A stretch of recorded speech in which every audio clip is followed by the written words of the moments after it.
Donc cette année, on avait pris le temps de construire un festival, une biennale durant 2 ans, avec notamment des artistes internationaux, et on a dû, faute de financement suffisant, revoir toute notre programmation en mars-avril de cette année, et même peut-être devoir annuler la biennale et la reporter à une date ultérieure. Et donc finalement, ce qu'on a choisi de faire, c'est de s'intéresser, puisqu'on devait tout reprogrammer au dernier moment, on a choisi de demander à des artistes qui avaient travaillé sur la Guyane, notamment, de venir nous montrer le résultat de leurs travaux. Donc soit des artistes qui avaient travaillé sous forme de résidence, ou des artistes tout simplement qui avaient fait le choix de travailler sur la Guyane.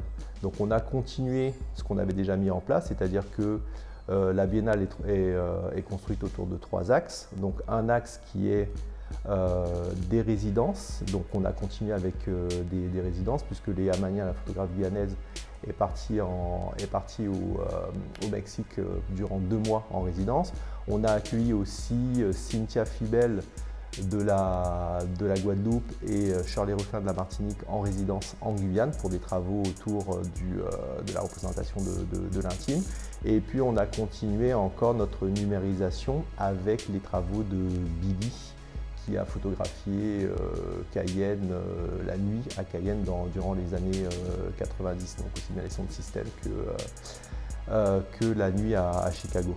Ce serait peut-être bien d'avoir cette espèce de parenthèse sur une biennale qui est plutôt en général internationale, et là de s'intéresser plutôt à des artistes nationaux, voire régionaux, en leur donnant la possibilité d'exposer leurs travaux sur la Guyane. C'est du 6 novembre au 30 novembre, avec une semaine d'ouverture qui démarre le 6 novembre jusqu'au 10, avec toute une série d'événements que vous pouvez retrouver sur notre site rencontrephotografiquedeguyane.com, et notamment avec l'ouverture le 6 novembre à la salle Nora Légendry de l'EPCC, avec l'exposition de Billy qui est un photographe guyanais et qui a beaucoup photographié la nuit, les sound systems dans les années 90, au début de 2000, des photographies qui sont assez rares, assez brutes, et qui sont vraiment un très beau témoignage de notamment du début de la mouvance sound system en Guyane. Ensuite, on va enchaîner avec Saint-Laurent-du-Maroni, où là on a demandé à Olivier Menanteau, qui est un artiste parisien qui était en résidence à Saint-Laurent et qui a notamment travaillé sur la question de pouvoir, de nous présenter son film. Et on a demandé à Mathieu Aboninck, qui est un artiste réputé guyanais, de venir lui nous présenter 2 films, un film sur la guerre du Suriname et un autre film sur Wakapou, donc une maison achetée par sa mère à un vieil empire dans les années 80. Donc deux films qui résonnent au niveau de Saint-Laurent-du-Maroni et qui sont en relation avec Saint-Laurent.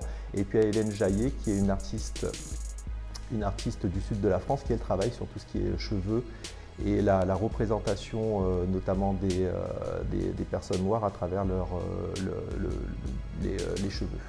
Et on sent qu'au niveau déjà au niveau de la scène photographique guyanaise, on sent qu'il y a de plus en plus de jeunes photographes, de plus en plus de photographes tout simplement, et on commence à être un petit peu le centre de tout ça avec l'association la tête dans les images.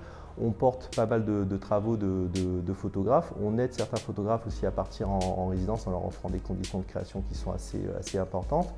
Et puis ensuite, on a aussi un axe qui est un axe patrimonial, où là on va chaque année, pendant chaque édition et pendant 2 ans, préparer une exposition patrimoniale avec les archives d'un photographe et pouvoir les présenter au public, des archives qui n'auraient pas été présentées sinon et qui auraient peut-être péri dans certains cas. Donc on a aussi ce rôle qui est un rôle patrimonial. Cette année, on a aussi une exposition qu'on va présenter au Fort Diamant sur le territoire de Lumini avec de vieilles photos de l'époque.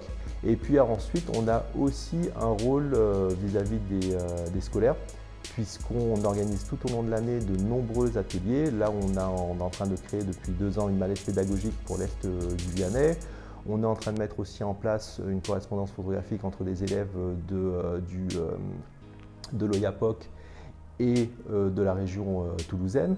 Donc on agit aussi non seulement sur la création, sur le patrimoine photographique, mais aussi sur l'apprentissage et sur l'apprentissage de l'image auprès des enfants. Donc voilà, donc ces 3 missions qui nous paraissent importantes et qui nous incitent à continuer ce qu'on fait.